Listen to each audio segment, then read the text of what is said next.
வணக்கம் நண்பர்களே. UPSC civil services examination இதுக்கு ப்ரிப்பேர் பண்ணுற கேண்டிடேட்ஸ் நியூஸ் பேப்பரை படிக்கிறது எப்படி, அது இல்லாமல் என்சிஆர்டி புக்ஸை எப்படி படிக்கிறோம் அப்படிங்கிற பற்றி தான் நம்ம வீடியோவில் பார்க்க போகிறோம். இதை பற்றி வீடியோ போட்டு நிறைய ஸ்டூடெண்ட்ஸ் என்கிட்ட கேட்டிருந்தாங்க. சரி, ரெண்டுத்தையும் சேர்த்து வீடியோவாக போட்டலாம்னு நான் நினச்சேன். நான் ரெண்டுத்தையும் சேர்த்து டிஸ்கஸ் பண்ணாதான் அது ஒரு அர்த்தமாக இருக்கும். இதை பார்க்குறதுக்கு முன்னாடி நான் ஒரு விஷயத்தை எல்லாரோடையும் ஷேர் பண்ண விரும்புகிறேன். இன்னைக்கு தேதியில் நிறைய கேண்டிடேட்ஸ் இந்த ப்ரிலிமினரி எக்ஸாமினேஷனை கூட கிளியர் பண்ண முடியாத ஒரு நிலையில் இருக்குது. நான் சொல்கிறது தகுதி உள்ள ஸ்டூடெண்ட்ஸ், நல்லா படித்தவங்க, நல்ல எபிலிட்டி இருக்கவங்களே இதை கிளியர் பண்ண முடியாமல் போகுது. காரணம் என்ன அப்படின்னு பார்த்தீங்கன்னா, ஒரு முக்கிய காரணம் கரண்ட் அஃபேர்ஸ், நடப்பு செய்திகளை படிக்கிறேன்னு சொல்லி ஒரு வருஷத்தில் கிட்டத்தட்ட பாதிக்கு மேலே நேரத்தை இதிலே ஓட்டுறாங்க. அதுவும் மெயினாக இன்டர்நெட்லேருந்து படிக்கிறாங்க. ஒரு காலத்தில் ரிசோர்ஸ் மெட்டீரியலாக அந்தளவுக்கு இருக்காது. நடப்பு செய்திகளை படிக்கணும்னா நியூஸ் பேப்பர்லேருந்து படிக்கணும் டேரெக்டாக. அப்படிலாம் ஏதோ மேகசின்ஸ் வரும், அது லைப்ரரியில் போய் வாங்குவோம், அப்படிலாம் புக் ஷாப்பில் போய் வாங்கிட்டு வந்து படிப்போம். இப்படி தான் இருந்தது. அப்போ அளவாக தேவையானதை நாங்கள் படித்து எழுதிக்கிட்டு இருப்போம். இப்போ பார்த்தீங்கன்னா நிறைய வந்துருச்சு. அளவுக்கு மிஞ்சினால் அமுதமும் நஞ்சுன்னு சொல்லுவாங்க. அது இன்னைக்கு உண்மையாக போயிடுச்சு. தேவையில்லாமல் நேரத்தை நிறைய பேர் இன்றைக்கி இன்டர்நெட்டில் ஸ்பெண்ட் பண்ணுறாங்க. இதனால் என்ன ஆகிடுது அப்படின்னா, அந்த கரண்ட் அஃபேர்ஸ் நிறையா படித்து மனப்பாடம் பண்ணி மைண்டு லாக் ஆகிடுது. இப்போ யோசிக்கிற சிந்திக்கிற அந்த எபிலிட்டியே இன்றைக்கி இல்லை. அது இல்லாமல் அந்த கான்செப்ஷுவல் அண்டர்ஸ்டாண்டிங் இன்றைக்கி யாருக்கிட்டுமே இல்லை. மனப்பாடம் பண்ணுறாங்களே தவிர அண்டர்ஸ்டாண்டிங், அந்த இன்டெப்த்தாக கருத்தை புரிஞ்சுக்கிற அந்த செயல் பார்த்தீங்கன்னா இன்றைக்கி மாணவர்கள்கிட்ட இல்லை. இதில் என்ன நடக்குதுன்னா, கரண்ட் அஃபேர்ஸே படிச்சுட்டு போவேன். மற்ற ஸ்டாண்டர்டான சப்ஜெக்ட்ஸ்லாம் நிறையா இருக்குது. ஹிஸ்ட்ரி, ஜியாகிரஃபி, சயின்ஸ், என்வாயன்மெண்ட் இதெல்லாம் இருக்குது. இதில் இவங்க நேரத்தை ஒதுக்க முடியாமல் போயிடுது. இதுவே கடைசியில் ஆபத்தாக முடிஞ்சிடுது. கரண்ட் அஃபேர்ஸ் பொறுத்த வரைக்கும் நான் திரும்பவும் சொல்கிறேன், ஏற்கனவே நிறைய வீடியோவில் சொல்லியிருக்கேன், ஒரு நாளைக்கு மேக்ஸிமம் 1.5 மணி நேரத்துக்கு மேலே ஸ்பெண்ட் பண்ணக்கூடாது. 2 விஷயத்தை நீங்கள் ஃபாலோ பண்ணுங்கள். ஏதாவது ஒரு நியூஸ் பேப்பர் எடுத்துங்க. ஸ்டாண்டர்டாக இந்தியன் நியூஸ் பேப்பர் எடுக்கலாம். இந்தியன் நியூஸ் பேப்பர் கஷ்டமாக இருக்குது அப்படின்னு நினைக்கிறவங்க வேறு ஏதாவது நியூஸ் பேப்பர் எடுங்க. டைம்ஸ் ஆஃப் இந்தியாவோ டெக்கன் கிரானிக்கலோ எடுத்துங்க. நார்த் இந்தியாவில் இந்துஸ்தான் டைம்ஸ் அங்கே அதிகமாக கிடைக்கும். ஏதாவது ஒரு நியூஸ் பேப்பரை ஃபாலோ பண்ணுங்கள். இது இல்லாமல் ஏதாவது ஒரு மந்த்லி கம்பைலேஷனை ஃபாலோ பண்ணுங்கள். ஏதோ ஒரு மேகசின், ஏதோ ஒரு அகாடமி, அது எதாவது வேணா இருக்கும், உங்கள் இஷ்டம். நான் எதையும் ரெக்கமெண்ட் பண்ண மாட்டேன். உங்களுக்கு எது கம்ஃபர்டபுளாக இருக்கோ ஏதாவது ஒரே ஒரு கம்பைலேஷன் மேகசினை ரெகுலராக மந்த்லி ஃபாலோ பண்ணிட்டு இது 2 மட்டும் பண்ணுங்கள். இது இல்லாமல் தேவையில்லாமல் கரண்ட் அஃபேர்ஸை நேரத்தை வீணாக்கக்கூடாது. கரண்ட் அஃபேர்ஸ் அப்படிங்கிறதே ஸ்டூடெண்ட்ஸ் இன்றைக்கி தப்பாக புரிஞ்சு வச்சுருக்காங்க. கரண்ட் அஃபேர்ஸ்னால் நிறைய விஷயத்த மனப்பாடம் பண்ணணும், ஈவெண்ட்ஸை மனப்பாடம் பண்ணணும், நேஷனல் ஈவெண்ட்ஸையும் இன்டர்நேஷனல் ஈவெண்ட்ஸையும் மனப்பாடம் பண்ணிடணும், நிறைய ஆர்கனைசேஷனை மனப்பாடம் பண்ணிடணும், நிறைய facts and figures, dates, years, பர்சனாலிட்டியை மனப்பாடம் பண்ணிட்டால் நம்ம ஸ்ட்ராங் ஆகிடணும்னு நினைக்கிறாங்க. இந்த மாதிரி மெக்கானிக்கலாக மனப்பாடம் பண்ணக்கூடாது. கரண்ட் அஃபேர்ஸ் அப்படிங்கிறது இந்த ஸ்டாண்டர்டான சப்ஜெக்ட்ஸ் இருக்கு இல்லையா, core subjects, geography, science, environment, international relations, social issues, இந்த கோர் சப்ஜெக்ட் சம்பந்தமாக என்னென்ன நடப்பு செய்திகள் வருதோ அதை தான் நீங்கள் படிக்கணும். நடப்பு செய்தின்னு ஒன்று கிடையாது. ஏற்கனவே இருக்கக்கூடிய முக்கிய பாடங்கள் சம்பந்தமாக நாட்டில் நடக்கிறதையும் உலகத்தில் நடக்கிறதையும் நீங்கள் ஃபாலோ பண்ண போகிறீங்க. இதுதான் கரண்ட் அஃபேர்ஸ். ஆனால் ஸ்டூடெண்ட்ஸ் இன்றைக்கி என்ன பண்ணுறாங்க, கரண்ட் அஃபேர்ஸை தனி பாடம் மாதிரி அதுக்கு நேரத்தை நிறைய ஒதுக்கி மனப்பாடம் பண்ணிக்கிட்டே வராங்க. இதை தயவுசெய்து செய்யாதீங்க. எந்த ஒரு பிரயோஜனமும் இருக்காது. பாஸ் பண்ணுறதே நமக்கு கஷ்டமாயிடும். நான் ஃப்ராங்காக சொல்ல விரும்புகிறேன். இப்போது நியூஸ் பேப்பர் எப்படி படிக்கிறது, என்சிஆர்டி எப்படி படிக்கிறது பார்க்குறது முன்னாடி இன்னொரு விஷயத்தை நீங்கள் முதல்ல பண்ணணும். ஐஏஎஸ் ஆஸ்பிரண்ட்டாக இருக்கக்கூடிய நீங்கள், நான் சொன்னது போல் ஜென்ரலாக ஒரு வருஷம் முன்னாடியே இவங்களுடைய எக்ஸாம் ப்ரிப்பரேஷனை ஸ்டார்ட் பண்ணுவாங்க. அதாவது ப்ரிலிமினரி எக்ஸாமினேஷனுக்கு முன்னாடி நீங்கள் முதல்ல செய்ய வேண்டிய வேலை என்னென்னா, எக்ஸாமினேஷனோட சிலபஸை எடுத்து பிரிண்ட் பண்ணி கையில் வச்சுக்கோங்க. செல்ஃபோன்லாம் டவுன்லோட் பண்ணாதீங்க. அழகாக பிரிண்ட் பண்ணி உங்கள் கையிலேயே இருக்கணும். மெயின் சிலபஸும் இருக்கணும், ப்ரிலிமினரி சிலபஸும் இருக்கணும். நீங்கள் என்ன பண்ணணும்னா, முதல்ல இந்த சிலபஸை படிங்க. ப்ரிலிமினரி சிலபஸையும் மெயின் சிலபஸை மட்டும் படிங்க. உடனே அதை உள்ளே போயிடணும், சாதிச்சிடணும், அதுக்கு அர்த்தம் என்னன்னு பார்த்தோம்னு நினைக்காதீங்க. முதல்ல படிங்க. என்னென்ன வார்த்தை புரியுதோ, எது புரியுதோ அது மட்டும் உங்களுக்கு புரியட்டும். புரியாது, புரியாமலே இருக்கட்டும்.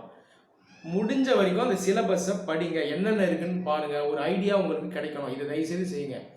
இதை செய்யறதுக்கே குறைஞ்சது 1 வாரம் ஆகும். தயவுசெய்து இதை செய்யுங்க.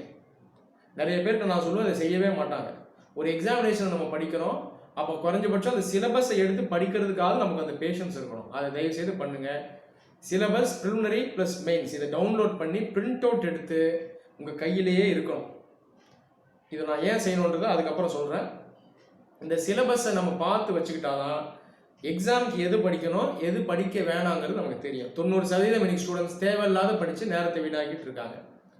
நியூஸ் பேப்பர் படிக்கும் போதும் ஐஏஎஸ் எக்ஸாமினேஷன் சிலபஸ்க்கு என்ன தேவையோ அதை தான் படிக்கணும். இந்த சினிமா நியூஸ், ஸ்போர்ட்ஸ் நியூஸ், மற்ற நியூஸ் எல்லாம் விட்டுடணும்.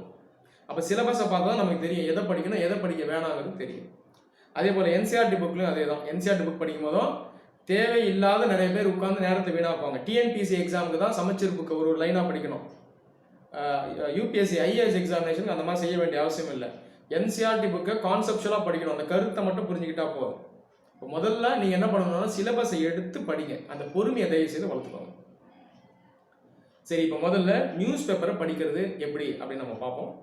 நிறைய பேர் என்கிட்ட கேட்குறாங்க, டெய்லிக்கும் கரண்ட் அஃபேர்ஸ் நீங்கள் வந்து போடுங்க சார், வீடியோ போடுங்கன்னு கேட்குறாங்க. கரண்ட் அஃபேர்ஸ் எனக்கு படித்து தான் ஸ்டூடெண்ட்ஸ் தப்பான பாதையில் போயிட்டுருக்காங்க. அதை நானுமே இதை செஞ்சு அவங்க செய்கிற மிஸ்டேக் நானுமே ஹெல்ப்ஃபுல்லாக இருக்க நான் விரும்பலை. நான் சொன்னது போல் கரண்ட் அஃபேர்ஸை நீங்கள் தான் படிக்கணும். நியூஸ் பேப்பர்லேருந்து நீங்கள் படித்து நீங்களாக புரிஞ்சு நோட்ஸ் எடுக்கணும். அப்போ தான் நீங்கள் பாஸ் பண்ண முடியும். இது நீங்கள் செய்யும்போது உங்களுக்கு ரைட்டிங் ப்ராக்டிஸ் கிடைக்கும், பெட்டராக புரியும், அனாலிட்டிக்கல் எபிலிட்டி வளரும். எல்லாத்துக்கும் அது நல்லது. உங்களுடைய ஒரிஜினல் திங்கிங், உங்களுடைய ஆழ்ந்த சிந்தனையும் இதில் வந்து வளரும். அதனால் நீங்கள் தான் செய்யணும், நான் அதை செய்யவே மாட்டேன். இதை செய்யறதுக்கு உங்களுக்கு 1 மணி நேரம் தான் ஆகும். அது எப்படி செய்யணும் நானே உங்களுக்கு சொல்லித்தரேன்.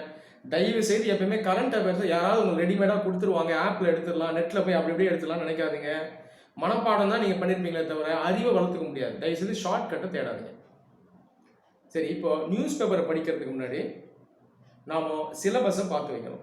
இப்போ யூபிஎஸ்சி எக்ஸாமினேஷன் நம்ம படிக்கும்போது ப்ரிலிமினரி தனி, மெயின்ஸ் தனின்னு கிடையாது. ரெண்டுக்கும் சேர்த்து தான் நாலேஜ் கெயின் பண்ணுவோம். ஆனால் மெயின்ஸ் எக்ஸாமுக்கு இன்னும் கொஞ்சம் இன்டெப்த்தாக நம்ம அதுக்கப்புறம் கொஞ்சம் படிக்கணும். ஆனாலும் அந்த பேஸ் நாலேஜ் பார்த்தீங்கன்னா ரெண்டுக்கும் ஒன்று தான். அப்போ ப்ரிலிம்ஸ் தனி, மெயின்ஸ் தனி கிடையாது. இப்போ ப்ரிலிம்ஸ் ப்ளஸ் மெயின்ஸ் இந்த சிலபஸை ஒன்றா நீங்கள் எடுத்துட்டிங்கன்னா பேசிக்காக ஒரு சில சப்ஜெக்ட்ஸ் எல்லாம் நம்ம படிக்கணும். இதை ப்ராடாக கிளாஸிஃபை பண்ணால் நான் சொன்ன சப்ஜெக்ட்ஸ்லாம் வரும். History, geography, science, environment, economy, international relations, social issues, international organizations, polity, constitution, internal security and defense related issues. So இந்த மாதிரி ஒரு 10 சப்ஜெக்ட்ஸ் இதில் இருந்தால் நோட்ஸை நீங்கள் எடுக்கணும். நியூஸ் பேப்பர்லேயும் சரி, என்சிஆர்டிலையும் சரி இருந்தோம் சரி, இதை தாண்டி போகக்கூடாது. இதுதான் நீங்கள் எக்ஸாமுக்கு தேவை. அப்போது இந்த மாதிரி நான் சொன்ன லிஸ்ட்டை நீங்கள் எழுதி வச்சுக்கோங்க. இதில் இருந்தால் நீங்கள் நியூஸ் பேப்பர்லேருந்து எடுக்கணும். அதே போல் நிறைய பேர் கேட்குற கேள்வி, இந்து பேப்பர் எனக்கு கஷ்டமாக இருக்குது அப்படின்னா தயவுசெய்து ஓரம் வச்சுட்டு வேறு பேப்பர் எடுத்துருங்க. சிம்பிளான பேப்பர் எடுத்துங்க. டெக்கன் கிரானிக்கல் வாங்கிக்கோங்க, இல்லை இந்தியா டைம்ஸை வாங்கிக்கோங்க. நிறைய பேர் இன்னொரு கேள்வி கேட்பாங்க, இந்து பேப்பரை படித்து முடிக்கிறதுக்கு 3 மணி நேரம் ஆகுது. ஏன் ஆகுது? நான் சொன்னது போல் தேவையானது நான் சொன்ன சப்ஜெக்ட்ஸை மட்டும் படித்தா 3 மணி நேரம் ஆகாது. மேக்ஸிமம் முதல் ஒரு மாதத்துக்கு 2 மணி நேரம் ஆகும். அவ்வளோ கூட ஆகாது. நான் சொன்னதை கரெக்டாக நீங்கள் 2 மாதம் பண்ணிட்டீங்கன்னா அதுக்கப்புறம் 1 மணி நேரத்துக்கு மேலே ஆகாது. அப்போ நீங்கள் இதை கவனத்தில் வைக்கணும். அதே போல் எடிட்டோரியல் படிக்க கஷ்டமாக இருக்குது, புரியவே இல்லை, யாருக்குமே புரியாதுங்க. ஆல்பர்ட் ஐன்ஸ்டைனை கூப்பிட்டு வந்தால் கூட அவருக்கு புரியாது. எடுத்தவொடனே எடிட்டோரியல் உள்ள போனால் யாருக்குமே புரியாது. அதுக்கான நாலேஜ் நமக்கு இருக்காது. அது இல்லாமல் அந்த வேர்டிங்ஸும் டிஃபிகல்ட்டாக இருக்கும். முதல் 2 மாதம் எடிட்டோரியல் உள்ள ரொம்ப போகாதீங்க. ஈஸியாக எடிட்டோரியலில் மட்டும் கொஞ்சம் உள்ளே போய் பாருங்கள், அது என்ன கருத்து இருக்குன்றதை நம்ம பார்க்கணும். அப்போ எடுத்தோடனே எடிட்டோரியல் உள்ளே போகாதீங்க, அதை சாதிச்சணும்னு நினைக்காதீங்க. மறுபடியும் இதை ஏன் பசங்க செய்யணும்னு அந்த அடிக்ஷனில் போகிறாங்கன்னா, இன்டர்நெட்டில் நிறைய விஷயங்கள் பார்க்குறது. நிறைய பேர் என்ன சொல்கிறது, எடிட்டோரியல் படிச்சிருங்கன்னு சொல்லுவாங்க. எடிட்டோரியல் தேவை தான், ஆனால் அது எப்படி படிக்கணும்னு யாரும் சொல்லி தர மாட்டாங்க. அப்போ அந்த பசங்க என்ன ஆயிடுறாங்க, ஷார்ட்கட்டில் போயிடுறாங்க, அடிக்ஷன் ஆயிடுறாங்க. அதே ஒரு நெகட்டிவ் மைண்ட் செட்டுக்கு எடுத்துகிட்டு போய் விட்டுருவாங்க. கடைசியில் நியூஸ் பேப்பர் வேணான்னு வெறுத்து போய் விட்டுடுவாங்க. அப்போ தெளிவாக என்ன தேவையோ அதை நமக்கு வந்து கரெக்டாக பண்ணணும். நியூஸ் பேப்பர் எடுங்க. நியூஸ் பேப்பர் எடுத்த உடனே இப்போ இந்து நியூஸ் பேப்பர் எடுத்துட்டிங்கன்னா இதில் நீங்கள் மெயினாக எதை படிக்கிற மாதிரி இருக்கும்னா, முதல் பேஜ் ஹெட்லைன்ஸை நீங்கள் படிக்கிற மாதிரி இருக்கும். அதுக்கப்புறம் பின்னாடி சிட்டி நியூஸில் அந்தளவுக்கு எக்ஸாமுக்கு தேவையான நிறைய விஷயங்கள் இருக்காது, ஆனால் இன்டைரக்டாக சில விஷயங்கள் இருக்கும். உதாரணத்துக்கு லோக்கல் பாடிஸ், இதில் ஒரு எலெக்ஷன் முடிஞ்சிருக்குன்னு வைங்க, ஏதோ ஒரு இடத்துல இந்தியாவில், இதில் ரிசல்ட் வருது அப்படின்ற ஒரு நியூஸ் வரும். இது டைரெக்டாக நமக்கு சிலபஸ்க்கு தேவை இல்லை, ஆனாலும் இன்டைரக்டாக நமக்கு தேவை. உதாரணத்துக்கு லோக்கல் பாடிஸ்ங்கிறது எது கீழே வருது, கான்ஸ்டியூஷனில் 73rd அமெண்ட்மெண்ட் 74th அமெண்ட்மெண்ட்டில் வரும். அப்போ இன்டைரக்டாக நமக்கு இது தேவை. அப்போ நம்ம என்ன படிக்கணும், லோக்கல் பாடிங்கிறது டெமோக்ராட்டிக் டீசென்ட்ரலைசேஷன். இதனால் அதிகார பகிர்வை நாம அதுலேருந்து உணர்றோன்றது நம்ம தெரிஞ்சுக்கணும். அப்போ இந்த நியூஸில் இன்டைரக்டாக ஒரு சிலதை எடுக்கணும். இதோட விட்டிங்கன்னா உங்களுக்கு நடுவில் எடிட்டோரியல் வரும். எடிட்டோரியலை பற்றி இப்போ நம்ம ரொம்ப உள்ளே போவோம்னா, எடுத்த உடனே நீங்கள் முதல் 2 மாதம் எடிட்டோரியல் நீங்கள் உள்ளே போவாதீங்க. அதுக்கப்புறம் எண்ட் ஆஃப் த நியூஸ் பேப்பரில் இன்டர்நேஷ்னல் நியூஸும் எக்கனாமி நியூஸும் வரும். இது ரொம்ப ரொம்ப முக்கியம்.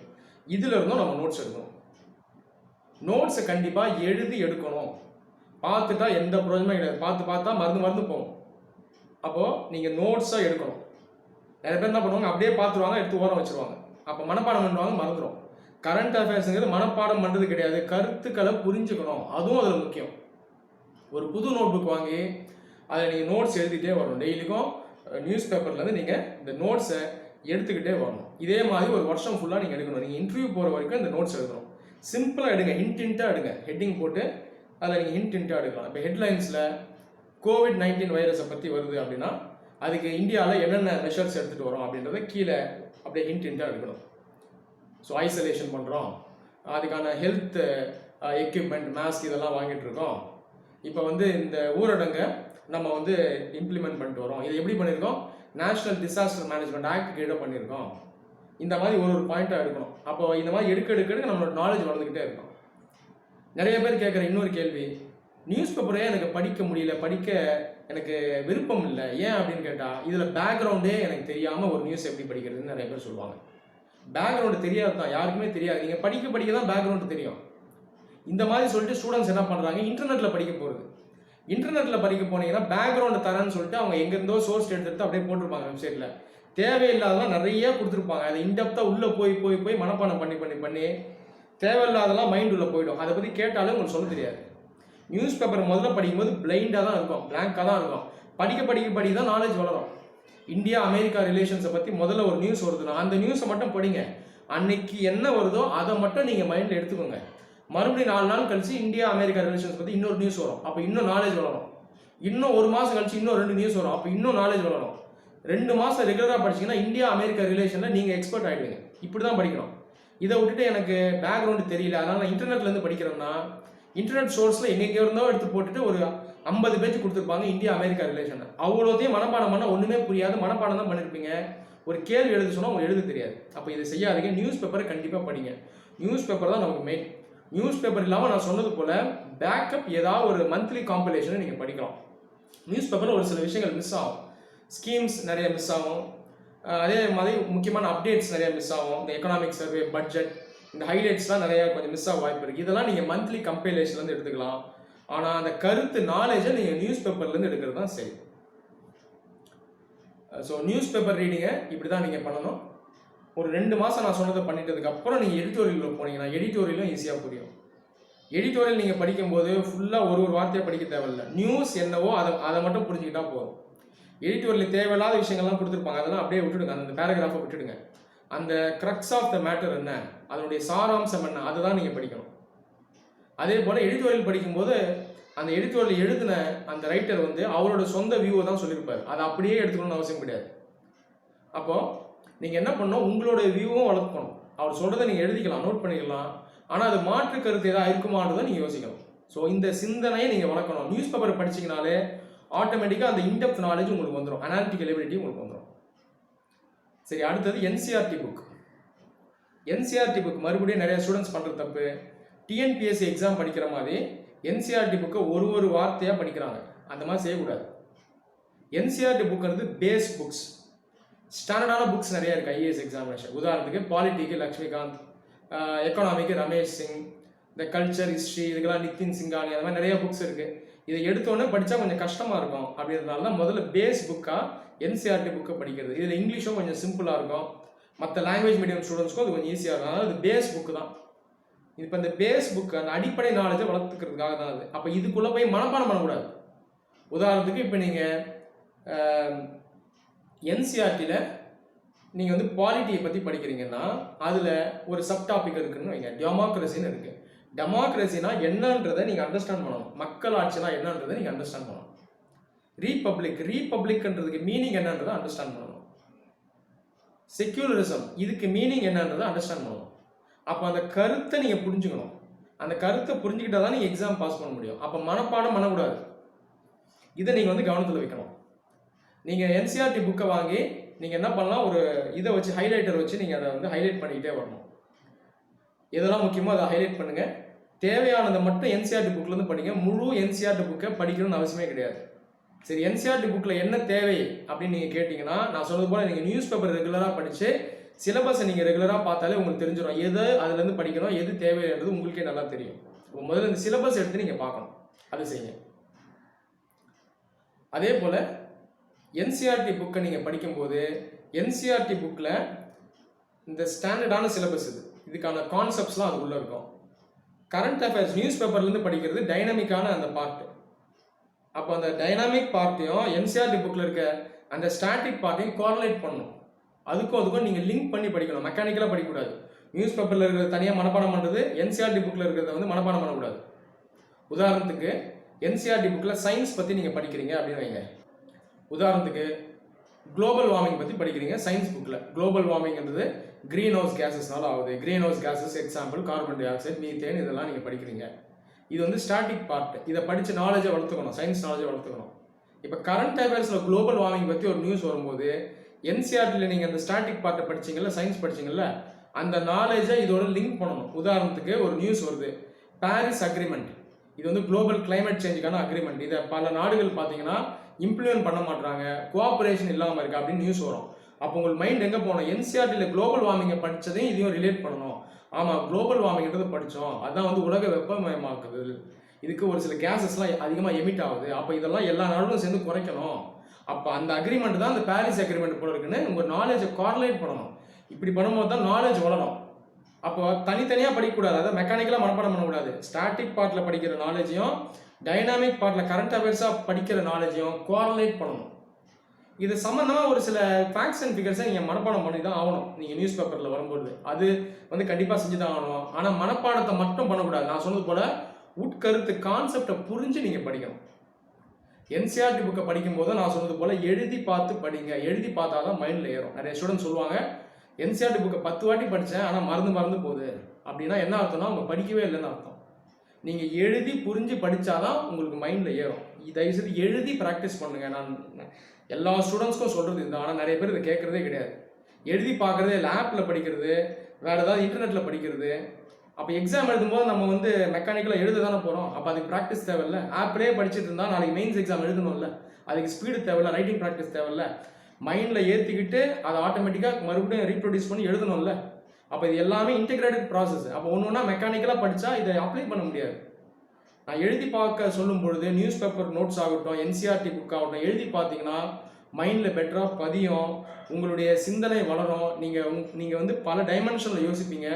உங்களுடைய சொந்தமான ஐடியாஸும் உங்களுக்கு நிறைய வளரும். அந்த அவுட் ஆஃப் த பாக்ஸ் திங்கிங்கும் வளரும். உங்களுடைய எக்ஸாம் ஆன்சர் ரைட்டிங் குவாலிட்டி வேறு லெவலுக்கு போகும். இது வந்து பல விஷயத்துக்கு ஹெல்ப்ஃபுல்லாக இருக்கும். உங்களுக்கு வேகமாக எழுதலாம், மெயின்ஸ் எக்ஸாமினேஷன் ஹெல்ப்ஃபுல்லாக இருக்கும், சிசாட் பேப்பருக்கும் அது ஹெல்ப்ஃபுல்லாக இருக்கும். ஸோ நீங்கள் நான் சொன்ன இந்த விஷயங்களை மைண்டில் வைங்க. எக்ஸாம் ப்ரிப்பேர் பண்ணுறீங்க, முதல் 2 மாதம் நான் சொன்னது போல் வெறும் என்சிஆர்டி புக்ஸையும் நியூஸ் பேப்பரை மட்டுமே படிங்க. இதை நீங்கள் 2 மாதத்துக்கு அப்புறம் என்ன பண்ணணும் அப்படின்னு பார்த்தீங்கன்னா கொஞ்சம் கொஞ்சமாக அந்த ஸ்டாண்டர்ட் புக்ஸை வாங்கி இதையும் படிக்க ஆரம்பிக்கணும். இதுக்குள்ளே நான் இப்போதைக்கு ரொம்ப போக விரும்பலை. ஸோ இப்போதைக்கு என்சிஆர்டி புக்ஸ், நியூஸ் பேப்பர்ஸ், இதை மட்டும் நான் சொன்ன விஷயங்களை நீங்கள் மைண்டில் வச்சு இதை ஃபாலோ பண்ணுங்கள். உங்களுக்கு சேஞ்சஸ் எப்படி இருக்குன்றது எனக்கு ஃபீட்பேக்காக தாங்க.